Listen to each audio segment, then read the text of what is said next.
Hey, good afternoon. It's 6 minutes past the hour of 3 o'clock on this 23rd day of October. I am Brian Wilson, and I am sick and just hating life because I'm inside. I want to be out there. Wow, what a beautiful day. 77 degrees here in bucolic Watertown. It was so nice that I couldn't get the bulldog to come into work with me today.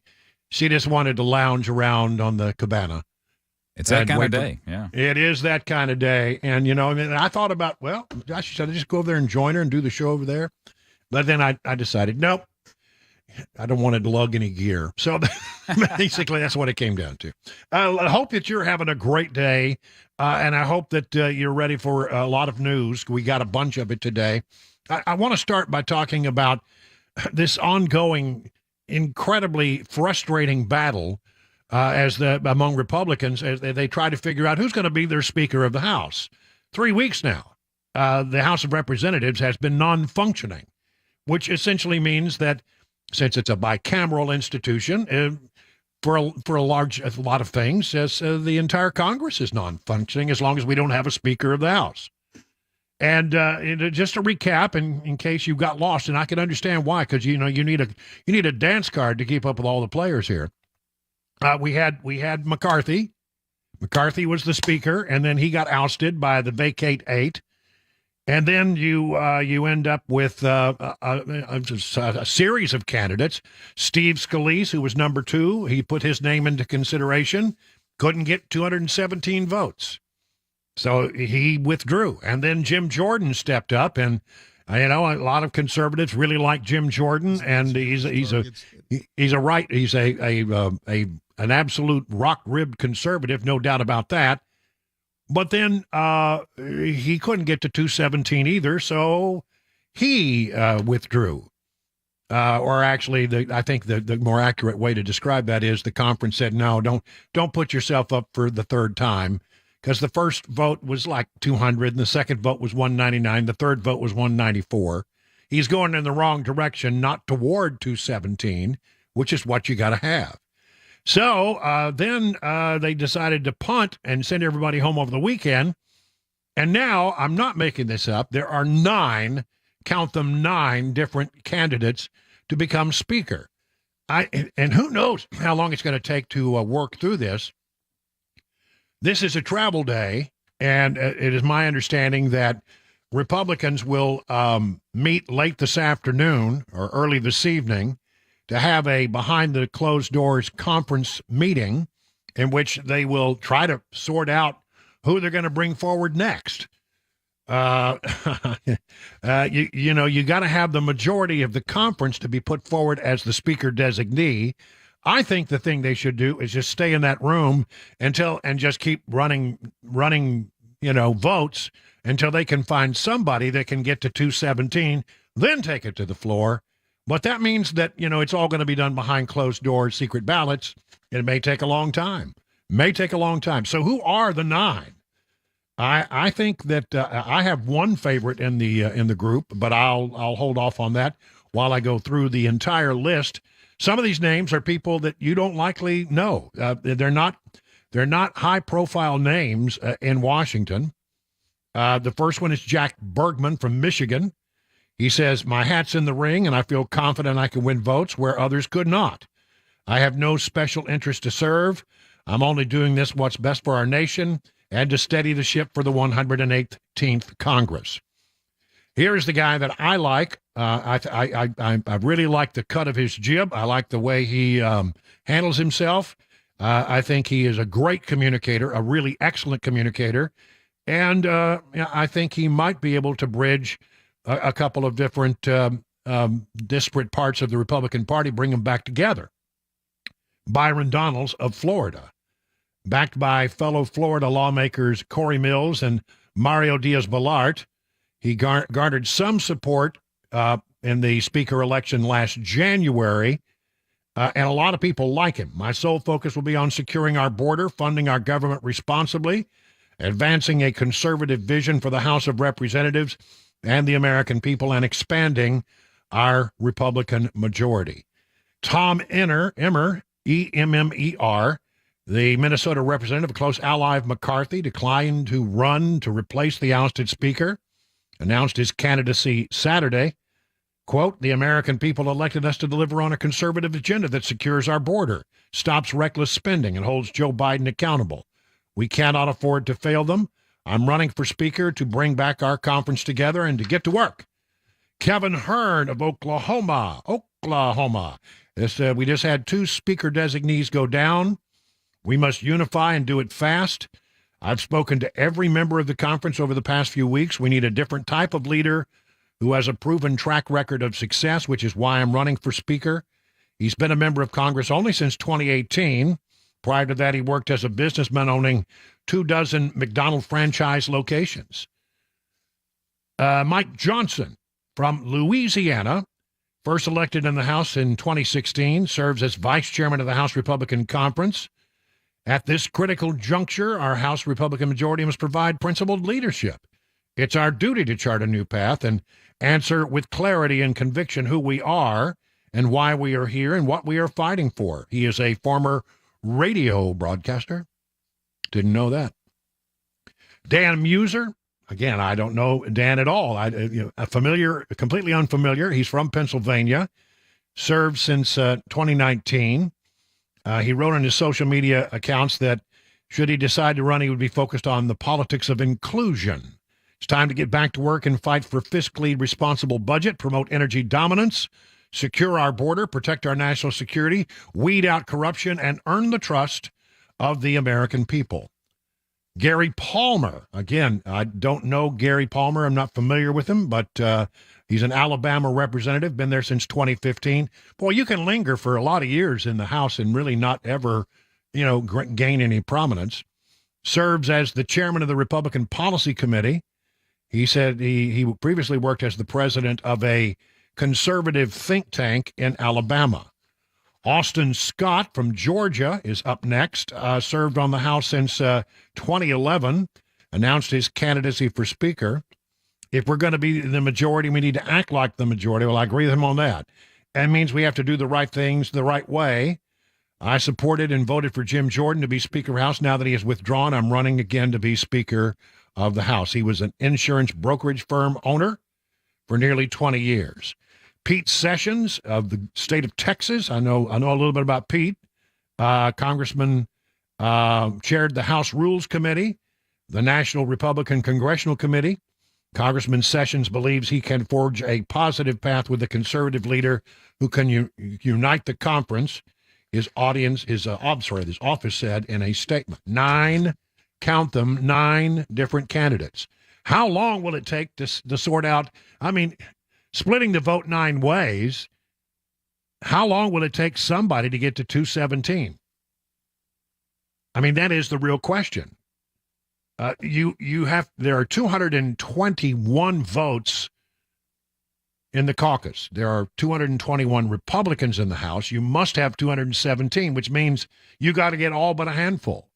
And when you're dividing the vote up 9 ways, it could take a while.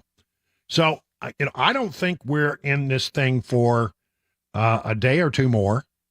I think it's entirely possible that this may take weeks, which is incomprehensible to me, to be without a functioning House of Representatives for weeks.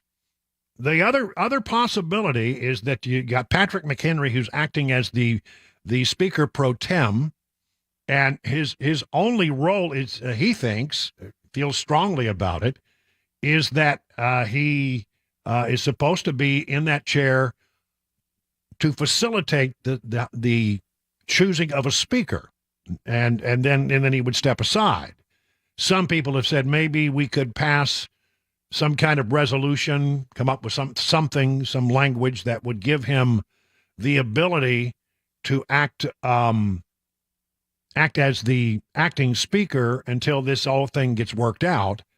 That might be the short-term solution here, and I don't like it. I'm not sure it's constitutional. I don't like the idea of counting on Democrat votes to find a speaker. I think they would be in favor of that as a short-term solution because they can't get anybody to 217. as they only have, 212 votes in the House of Representatives that are Democrats. So they can't get there either. It is a mess. It is an unbelievable mess. Now, one person could perhaps help Republicans come to greater clarity about which one of these people they're going to support, and that would be if the former president were to weigh in. Would Donald Trump have something to say about it? 9 Republicans are running for Speaker of the House. You know all the story and all the background. Gave you all the names. But what this story goes on to say that, a source close to Trump world told the Washington Examiner that the president would unleash hell on Emmer if he sought the speakership. He believes that Emmer is anti-Trump, and the Trump orbit will not let him hold the speaker gavel. Hardline conservatives have some solid evidence for the growing distance between Emmer and Trump. The Minnesota Republican voted in favor of certifying the 2020 election and has not endorsed Trump for president in 2024. Given Trump's heavy influence on the House Freedom Caucus and the uphill battle to receive 217 votes without getting hardline conservatives on board, Emmer's journey could become as difficult as Scalise's was. But who in the world might he support?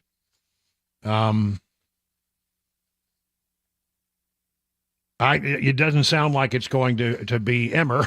I just can't imagine that Republicans would be willing to go against the former president on this, given that he does have a great deal of influence in the Freedom Caucus. So I think this is just a mess that's not going to get resolved anytime soon.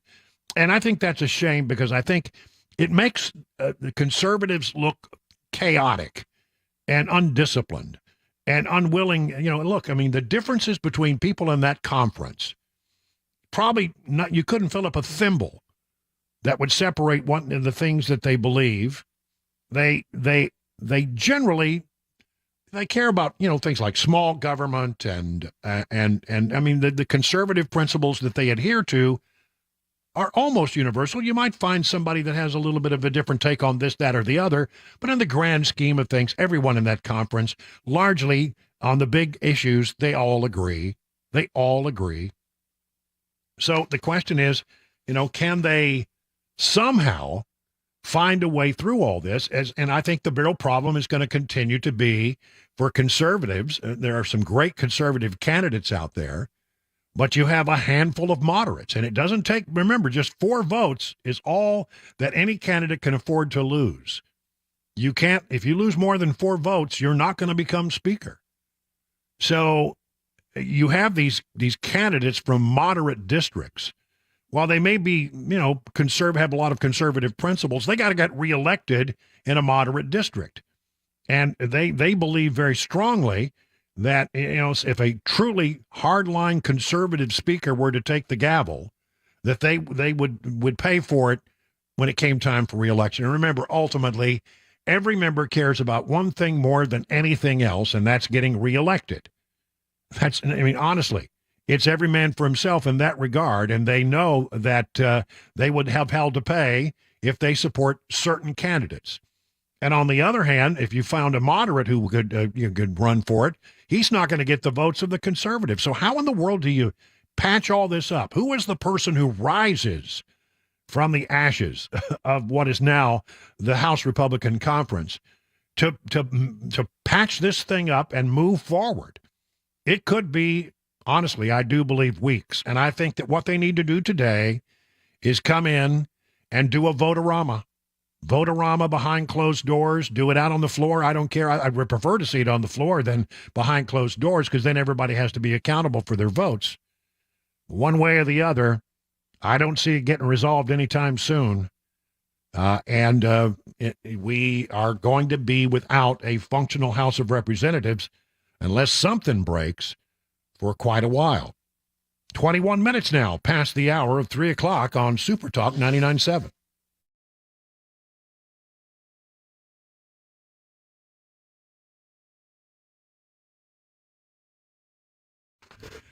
Let me tell you about the folks over at Everseal. I think this is a great product. Do you know what Everseal is? It's a sealant. for your exterior wood and concrete. And it's something that's been around for a long time. It was used in industrial applications for many, many years.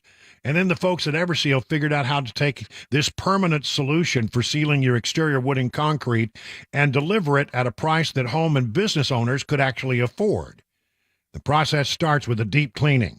They go all the way through your wood and concrete to make it look as clean as it possibly can look. And then they apply their patented seal, which will absorb all the way through to become a permanent part of your wood and concrete, and it will prevent any further deterioration for the next 30 to 50 years. I mean, think about the time that you will save not having to do this every year.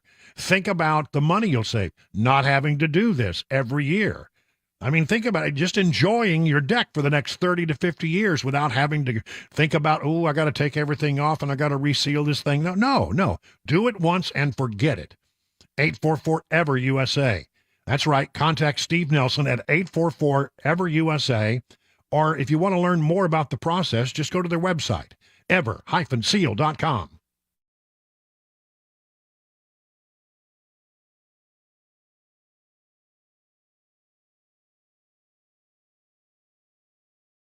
Hey everybody, Dan Mattis with Nashville's Morning News on WTN. I'm here at the Nashville Rescue Mission doing the interviews that I look forward to doing every single year. These are incredible stories of people who have had amazing recoveries. Thanks to this amazing facility, they are able to get clean and lead a more productive life. The date of our annual Radiothon is going to be Monday, November 20th. Listen in and please donate. You can get more information at 99.7 WTN, including a link to the website for Nashville's Rescue Mission.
An urgent manhunt is underway for a man accused of shooting two police officers here in Middle Tennessee. The search for a House Speaker continues on Capitol Hill in D.C. And the latest developments from the Israel-Hamas war. We'll have those stories at 3:30 p.m. Eastern on Super Talk 99.7 WTN. All right, thank you, John Michael. In for our vacationing. I guess he's got a day off. I don't remember proving that. But Mac Morey's gone for the day, and John Michael's ably stepping in. And there's Chris the Wizard Weber. I saw your Facebook post, And I got to say, or I guess it was your wife's Facebook post. Yeah, she does all the posting. You dressed up tag like along. the wizard from The Wizard of Oz. Yeah. You want to explain that? Well, I mean, really, there's no explanation needed, right? I mean, Well, you are a wizard behind that board. We can all agree on that. Yeah, What's the story, though? It was fun. We just obviously, I just have my brother and his wife just had a brand new baby a couple months ago, and so we kind of wanted to do a family themed Halloween sort of thing. And this was a weekend that just happened to work out this past weekend where we could all get together. So we all got together and we decided, all right, let's come up with a theme, what we want to dress up as, so everyone's kind of on the same page. And someone came up with the Wizard of Oz, and so we just kind of made it happen. And the wizard was kind of. By the time I found out what movie we were doing or what we were doing, all the good stuff was taken. The lion and the scarecrow and the Tin Man and all that. So I said, well, I guess I'll be the wizard. Well, I think it's perfect because the best line out of that movie is "Pay no attention to that man behind the curtain," and that's you are sort of as producer of the show, you are the man behind the curtain. But we love it when you come out and play. Well, anyway, by the way, it was a great costume. Yeah, it was okay. I wasn't completely satisfied with it, but it served its purpose, I think. It served its purpose. Well, anyway, it's good to have you back, and by the way, Mac Maury. Word has it Mr. Maury attended the Chiefs game yesterday in KC. Oh, really? And that's why he's not here today. Yeah, that's what little birdie told me. I will expect a full Taylor Swift update then when he comes back. He'll be back here tomorrow, I think. Okay, so good. All right. A little economic news. And listen, economic news really is political news if you think about it right now, because one of the things that drives people when they go to the ballot box is how they're doing economically, how they are making it, and how they feel about their economic situation. And it's not good. All the polls show that people do not like the way they are. The country is economically. They don't feel good about the future. They're struggling themselves. They definitely have tended to say to pollsters that they are not doing as well now as they were under the Trump administration. So, when you see stories like this and you say, well, that's economic news, but it's also political news because people will vote their pocketbooks. They do. As is once said, it's the economy, stupid. More people are apparently missing car payments in another ominous sign for the economy. A record number of subprime borrowers are behind on auto loan payments for more than 60 days. The rate hit 6.11% in September. Vehicle repossession rates are also on the rise, leaving many without transportation. Analysts predict the auto loan delinquencies will continue to rise into 2024 and will peak at about 10%. About 10% of the people who take out auto loans will be delinquent. That is a scary, because it means, look, you have to make tough calls when money is tight. Food on the table seems to be like, the first thing you take care of. A roof over your head has got to be right there with it. Clothes on your back, but you know what? If you can't make your car payment, they're going to come get your car. That's the way it works. The high rates of delinquencies indicate many lower-earning workers, in particularly, are struggling and with ongoing inflation, a rough jobs market, and the resumption of federal student loan payments. A lot of people had a break on that, but now they have to pay it back. So that's part of the things that are contributing. The delinquency rates do not necessarily mean a recession will happen, but they often reflect a struggling economy. But, that can't possibly be right, because the president of the United States tells us that Bidenomics is working. It's working. He says there's no doubt about it. It's working. It's working. But, apparently some people are having a little trouble. America's downtowns are empty. And from the Wall Street Journal, it says fixing them will be expensive. Lonely sidewalks and closed storefronts inspire proposals to recast office districts into neighborhoods where people live, work, and raise families. And they do this story out of Minneapolis, where streets were so crowded in the 1960s that developers conjured up a maze of elevated walkways between buildings, providing winter-proof avenues for office workers.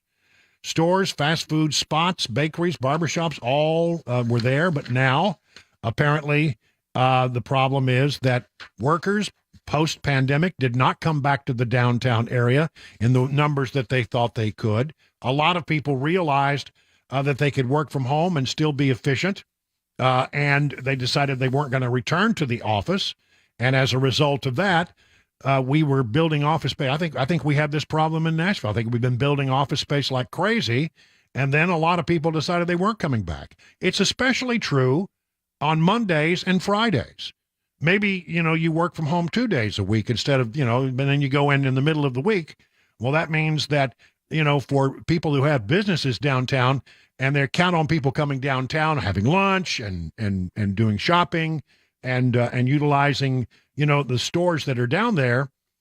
Well, for 2 days a week, you've lost 2 of your big days if people don't come to town.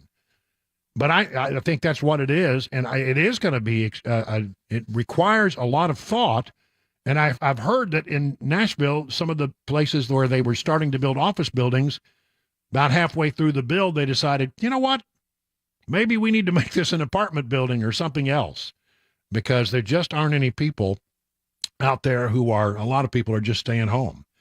Americans are burning through their savings to keep Biden's economy afloat, experts say. Not a good sign. And by the way, Chevron is buying Hess oil for $53 billion. 32 past the hour, 3 o'clock.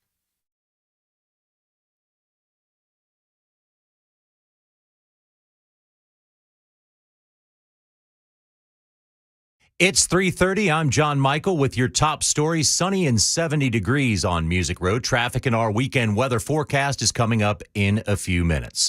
The search has expanded statewide for the man police say shot 2 officers in Laverne. John Drake Jr. is the estranged son of Nashville Police Chief John Drake. Here's a neighbor describing how chaotic the situation was when they had to shelter in place after the shooting. We came inside, took, like you said, stay in, lock the doors. It was like 100 police cars, 2 helicopters, drones. It was wild.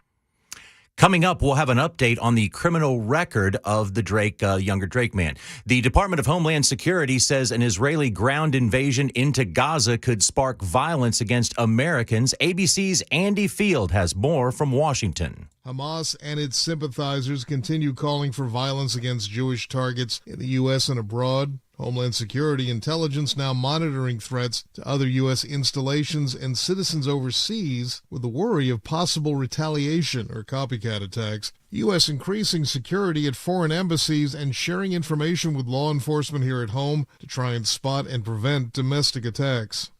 Hamas has reportedly now released 2 more hostages just days after 2 American women were released on Friday. Later today in our nation's capital, House Republicans will hear from the 9 House Speaker candidates behind closed door with a potential floor vote tomorrow. That's the latest news. Weather and traffic are next. I'm John Michael, WTN News.